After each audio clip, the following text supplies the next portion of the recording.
उसको विधायक बनना पड़ता है। उसी प्रकार मन अगर राजा है तो पहले उसे इंद्री बनना पड़ता।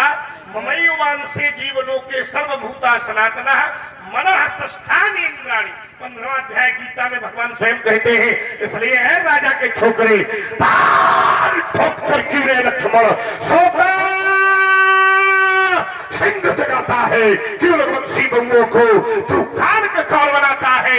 सुन लीजिए बउआ लखनलाल, अंतिम दिन तेरे आते हैं जैसे मरणहार चींटी के पंख स्वयं उगाते हैं। उदाहरण दे के लिए आपका विधायक, मुख्यमंत्री, प्रधानमंत्री, सरल है, प्रधानमंत्री, नगर पालिका चेयरमैन सब याद आ रहे हैं। चेयरमैन पर मिल नहीं पा रहा है, क्या करोगे? एक बात बता दे, हो गया क्या? यही हो गया कि तुम आओ कहूँ ढूंढ ही नहीं पा रहे। विधायकन किन चले गए? हम कहना बताओ गीता नहीं, हम पूरी गीता बताएंगे तुमको।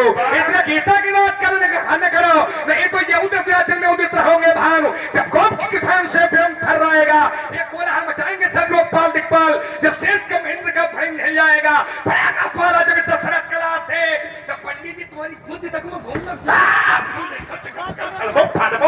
जब धनुष पे बाण को चढ़ाऊंगा, छीन के दोनों भाइयों के धनुष बाण आज मिथिलापुरी से मारना भगाऊंगा, तो सभा में पुकार कहो अस्त्र शस्त्र त्याग परशुराम न कहाऊंगा।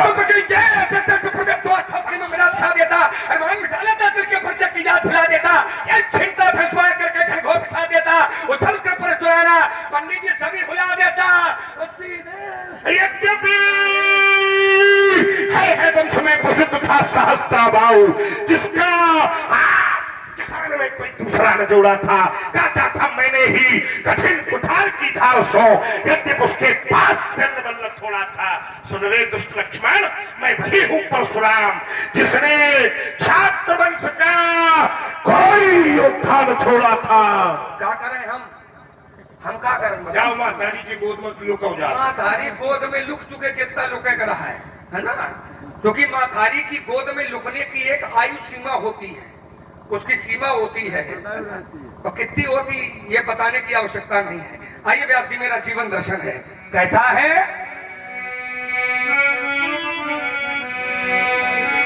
ईमान बेच दो टुकड़ों में, ईमान बेच दूं टुकड़ों में, कोई जनाहर को स्वीकार नहीं। मैं सच्चे पथ का राही हूँ, कह सकता इस दिन को रात नहीं। परवाह नहीं अगणित बाधाएं,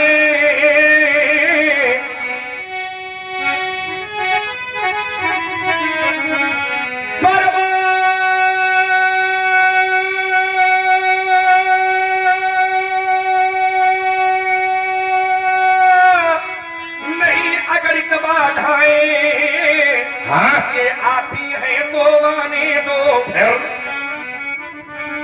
ये आती है तो आने दो। ये महानाश की तिमिर घटाएं, ये छाती है तो छाने दो। अरे हमें चिंता किसकी है, हमें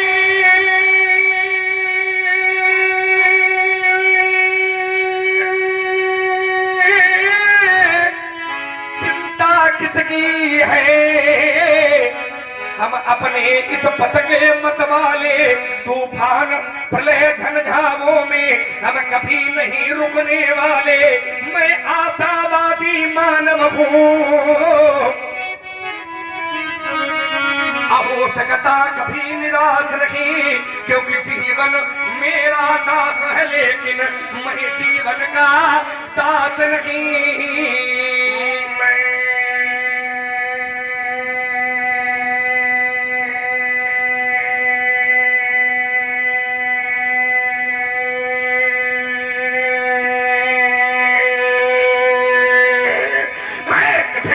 पंथ का पथिक करता झंझावानों से प्राकृतिक प्रकोप न डरा सके हमको अपनी आघातों से।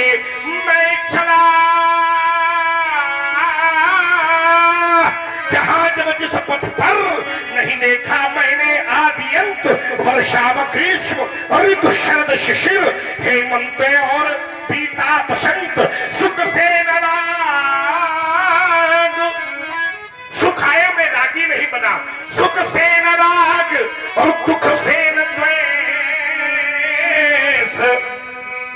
से न राग, दुख से न द्वेष, हो गया पथक जगन्नाथों से मैं कठिन पंथ का पथिक लड़ा, करता नित झंझावातों से।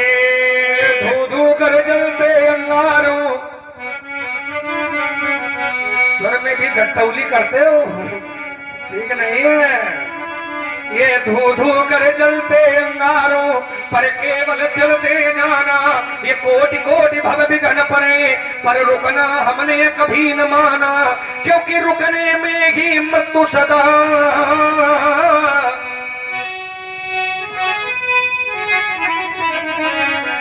रुकने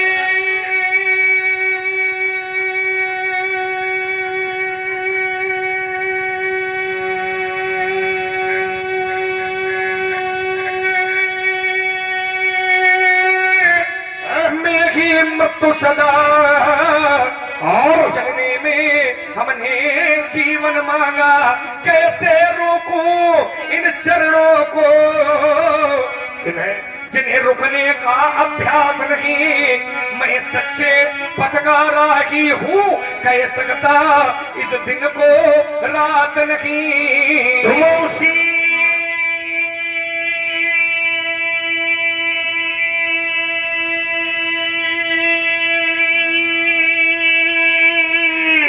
पंथ पर बढ़े चलो जिस पर चलते जन साधारण। ये दुर्गम पथ क्यों अपनाया, इसका बतलाओ तो कारण। मैं करता हूँ यह मेरा है, मैं करता हूँ कि यह मेरा है। यही तो माया है, मैं अनुमोल तोड़ते माया। जब इसका कर डाले विनाश, फिर पथिक अकेले ही पथ पर बढ़ने की होगी प्रबल आस। अज्ञात पंथ, अज्ञात लक्ष्य, अज्ञात पंथ और अज्ञात लक्ष्य। फिर मिलो पथ के अज्ञातों से, मैं कठिन पंथ का पथिक लड़ा, करता नित झंझावातों से। परशुराम जी कह रहे हैं अज्ञात लक्ष्य, अज्ञात पंथ। मेरी मान्यता यह है कि पंथ अज्ञात हो सकता है, लेकिन लक्ष्य अज्ञात नहीं होना चाहिए। क्योंकि अगर लक्ष्य अज्ञात हो गया तो प्राप्त किसको करोगे, है ना। लक्ष्य ज्ञात होना चाहिए, रास्ता भले ज्ञात नहीं होनी चाहिए, लेकिन लक्ष्य की जानकारी होनी चाहिए, तभी तो लक्ष्य को प्राप्त करेंगे। और जब लक्ष्य की जानकारी ही नहीं है तो कहाँ है, फिर चलते ही रहोगे। कहाँ पहुंचना है, बोले कहाँ जाना है, बोले पता नहीं कहाँ जाना है। हाँ, तो ये तो पगलन के काम आए, है ना। भाई कोई पूछे कहाँ जा रहे हो, बोले पता नहीं कहाँ जा रहे हैं, तो ये ठीक नहीं है। लक्ष्य निर्धारित पगलन के काम आए। अच्छा, कौन अच्छे लोगों के काम आएगा। शब्द पर ध्यान दियो। लक्ष्य नहीं मालूम है, चलते जा रहे हो, क्या मतलब है, चलने का कोई अर्थ है क्या। लक्ष्य अगर निश्चित है, लक्ष्य निर्धारित है कि हमको वहां पहुंचना है और फिर चल रहे हो, तो ये बुद्धिमानों का काम है। और वहां कहाँ पहुंचना है नहीं मालूम, चल रहे हो केवल, तो क्या मतलब है। किसी को नहीं मालूम है कि वो घर कहाँ है, ये किसी को नहीं मालूम है। मालूम सबका है, कैसे बताओ जरा, क्या है इसका मार्ग। अब हमें का मालूम है कि लक्ष्य क्या है जीव का, क्या लक्ष्य है, ईश्वर को प्राप्त करना। तो ईश्वर कहाँ है, वो उसको ईश्वर का वो लक्ष्य है, तो मार्ग कौन सा है, वो ईश्वर कहाँ है, उसकी क्या प्रशस्ति है, उसका धाम क्या है, ये तो बता, ये तो लक्ष्य है। उसके मार्ग है प्रथम ही प्रचलन यति प्रीति। ये परमात्मा के पास पहुंचने के मार्ग है प्रथम ही प्रचलन यति प्रीति। दूसरा मार्ग, 9 प्रकार के मार्ग भगवान ने बताए हैं। प्रथम भगति संतन कर संगा, अभूषर रति मम कथा प्रसंगा, गुरुपद पंकज सेवा, तीसर भगति यमान, और चौथी भगति मम गुणगन करिय कपट जिघान, मंत्र जाप मम दृढ़ विश्वासा, पंचम भगति सुवेद प्रकाशा, छठम शील विरत बहुकर्मा, निरत निरंतर सज्जन धर्मा, साधो सम मोहि में जग देखा, मोते अधिक संतोषा सपने उन्हें देख पर ये जीव का लक्ष्य है, लक्ष्य नहीं है, ये मार्ग है। अरे सुनो तो, ये मार्ग है, लक्ष्य नहीं है। मार्ग बताए अब लक्ष्य कहाँ? लक्ष्य है ईश्वर की प्राप्ति, और ईश्वर की प्राप्ति इन रास्तों से चल करके हो जाती है। बात इतनी है। मेरा जीवन है व्यास जी, कैसा है? वैसा है महिम से लहू। बात आए कई लोगों को खराब आएगा जीवन, कहानी आएगा। जीवन है मेरा जीवन। क्या जीवन है? क्या जीवन है? लाल सुखा रही का कुछ कमावा है, बताओ। इसके शब्द आज मैं समझ लाल सुखा रही महिम से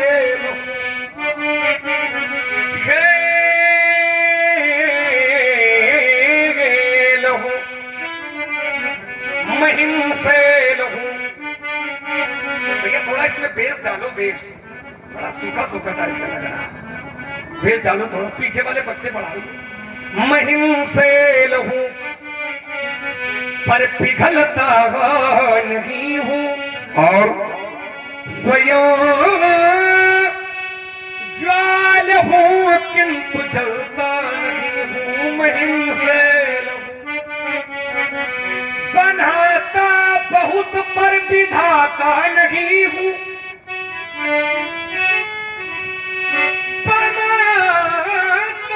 बहुत पर विधाता नहीं हूँ, भरा स्वच्छ जल से कुआं में नहीं हूँ। कोई कहने के लक्ष्मण तुझ में कोई कमी नहीं है, मैं कहूंगा नहीं मित्र, जब मिट्टी का संसार है और मिट्टी के संसार में जो पैदा हुआ है तो कीचड़ से नहीं बच सकता, कीचड़ तो लगेगा ही। तभी तो एक आचार्य हैं, वो कहा करते हैं काजल की कोठरी में, काजल की कोठरी में कितनों ही सयान हो जाए, एक शीक लागी है, लागी है लागी है। तभी कहता हूं कि भरा स्वच्छ जल से कुआं में नहीं हूँ, महिम से लहू पर पिघलता नहीं हूँ। राजकुमार ने बड़ी सुंदर प्रस्तुति दी, 9 मार्ग बताए भगवान के यहाँ जाने तक के। विचार करिएगा, लेकिन लक्ष्य तो अब भी अज्ञात ही है। शास्त्रों में जिस समय लक्ष्य की चर्चा हुई तो केवल इतना कह दिया, नेति नेति नाइति नाइति, इससे आगे कुछ कहने में अक्षम वेद हो गए। और जब शास्त्रों की ओर गए तो ना तद भाषयते सूर्य, उस लक्ष्य के विषय में इतना बता पाए कि वहां सूर्य नहीं है, ना शशांको न पावका, न वहां चंद्रमा है न वायु है। यद गत्वा न निवर्तन्ते तद धाम परमं मम। एक बार जो वहां चला जाता है फिर लौट कर अब वो अज्ञात है, उसको ढूंढो। अगर तुम हिमशैल हो तो हिमशैल है तो तुझे पिघलना पड़ेगा, तभी ज्ञान गंगा अवनि में बहेगी। स्वयं ज्वाल है तू, स्वयं ज्वाल है तो तुझे जलना पड़ेगा,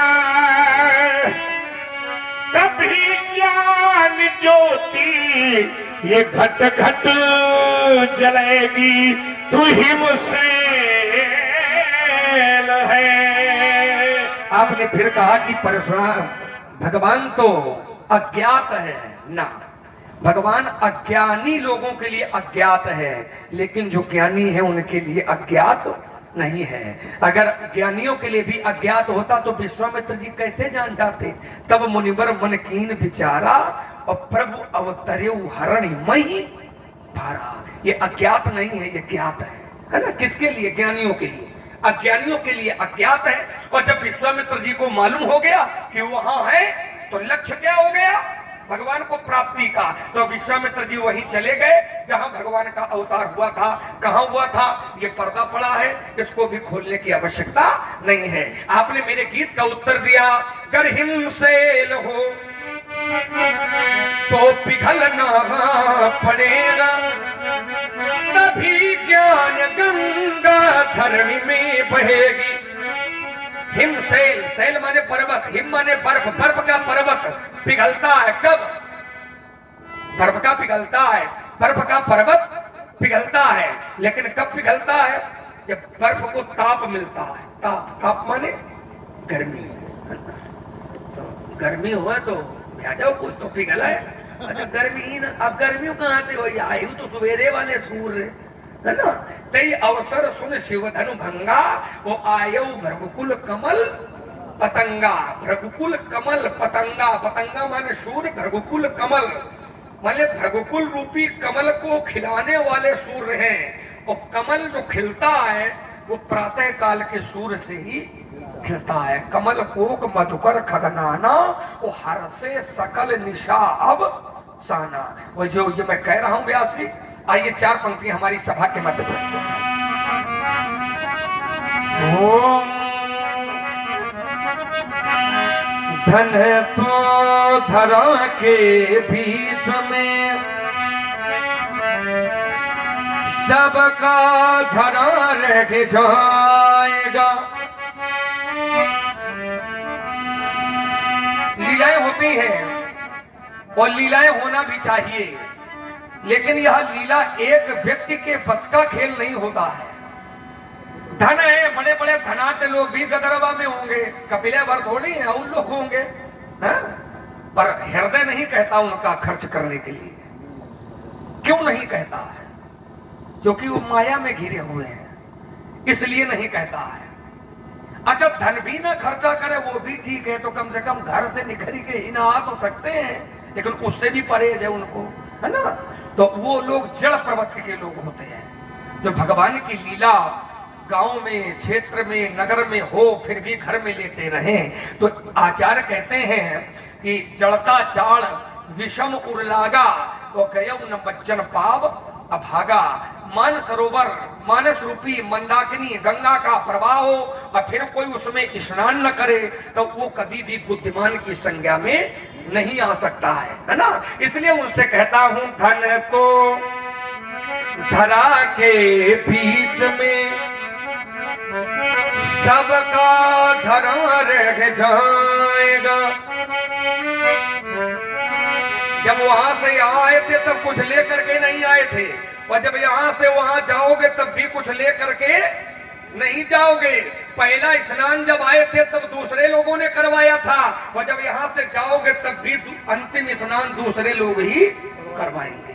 तभी तो मेरा कथोपकथन है, धन है तो इस धरा के बीच में सबका धरा रह जाएगा। पशु भी बंधे रह जाएंगे जब अंत का दिन आएगा। नारी लगे प्यारी तुम्हारी, तुम्हें देखती रह जाएगी। जिस देह पर तू गर्भ करता वो धूल में मिल जाएगी। वैभव तुम्हारा इस जगत में काम कुछ ना आएगा, और सब कुछ यही रह जाएगा जब अंत का दिन आएगा। क्यों? क्योंकि नियम है राजा रहा है, राजा रहा है न रानी रहेगी यहाँ, ये भवन न रहेंगे न कोई छानी रह जावेगी, वो हम भी न रहेंगे और तुम सब भी न रहोगे यहाँ। कहने को केवल कहानी रह जावे। क्यों? क्योंकि पत्नी साथ देती है तो केवल घर की देहरी तक ये सगे संबंधी भी साथ देते हैं तो केवल शमशान घाट तक, बेटा भी हक निभाएगा तो केवल अग्नि दान तक। इसके आगे क्या कोई साथी है चलने वाला जो ये कहे कि हम इसके आगे भी चलेंगे? इसके आगे मित्र कोई साथी नहीं है। लेकिन हमने चिंतन किया है तो हमने निष्कर्ष निकाला साथी बनाना चाहिए, और साथी है लेकिन बनाना पड़ेगा। कौन है साथी? तो एक कवि कहते हैं कि इसके तो आगे,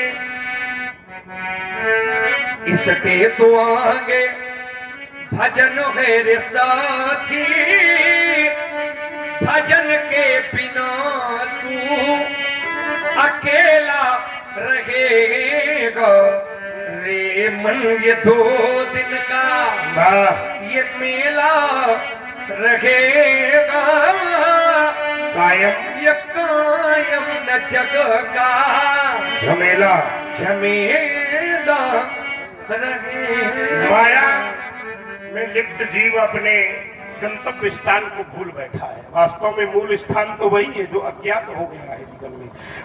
किसी ज्ञानी ने ही कहा है कि माया के ओ पुजारी आगे की कुछ खबर ले, क्योंकि इस घर से बढ़कर एक दूसरा भी घर है। एक संत कहा करते थे, जिनका तुमने भी पंक्तियां पढ़ी हैं, वही कहा करते थे, रे मन मुसाफिर निकलना पड़ेगा, काया कुटी खाली करना पड़ेगा। उन्होंने कहा कि चमड़े के कमरे को तू क्या संभाले। उन्हीं कवि की पंक्तियां हैं जिनकी तुमने पढ़ी है। चमड़े के कमरे को तू क्या संभाले, एक दिन तुझे जब घर का मालिक निकाले, इसका किराया तुझे भरना पड़ेगा। वे मन मुसाफिर काया की खाली करना पड़ेगा। वो नहीं दो पंक्तियां इसके बाद विचार करिएगा। अगर नहीं खाली करोगे, कब्जा करोगे, किसी के मकान में कब्जा करोगे तो नोटिस आएगी, और इस मकान पर जबरदस्ती कब्जा करोगे तो आएगा नोटिस। समझ जाओ व्यास। हाँ, अब उसको समझो ना। तो जमानत न होगी अगर पल्ले में तेरे कुछ अमानत न हो। अच्छा, ईमानदारी से बताओ, यहाँ का धन क्या विदेश में चलेगा? जब विदेश में नहीं चलेगा तो भगवान के घर में कहां से चलेगा? ये अमानत बेकार है। उसके लिए भजन रूपी अमानत चाहिए, है ना। मेरी न मानोगे, आज कह रहा हूं, तो यमराज जी मनाएंगे और मार मार तेरा कर्म दंड भुगताएंगे। इसलिए समय और उस लक्ष्य की प्राप्ति करना ही जीव का उद्देश्य। यह तन हरियर खेत, हरियर खेत, यह तन हरियर खेत, हिरनी तरुणी चर गई। ये शरीर हरा भरा खेत है और जवानी हिरनी है। बोलिए।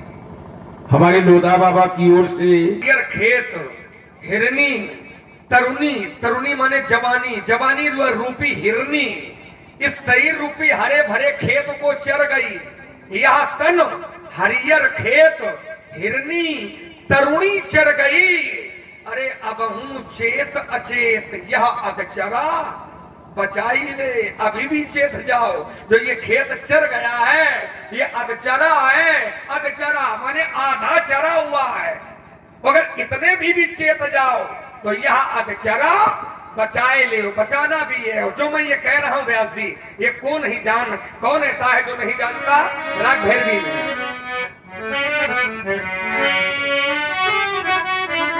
व्यास जी की उंगलियां सीधे दीप चंदी पर जाकर के रुकती हैं व्यवहारिक के प्रसंग पर बोलने के लिए।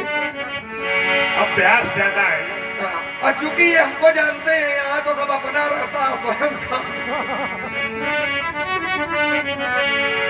वो नहीं जान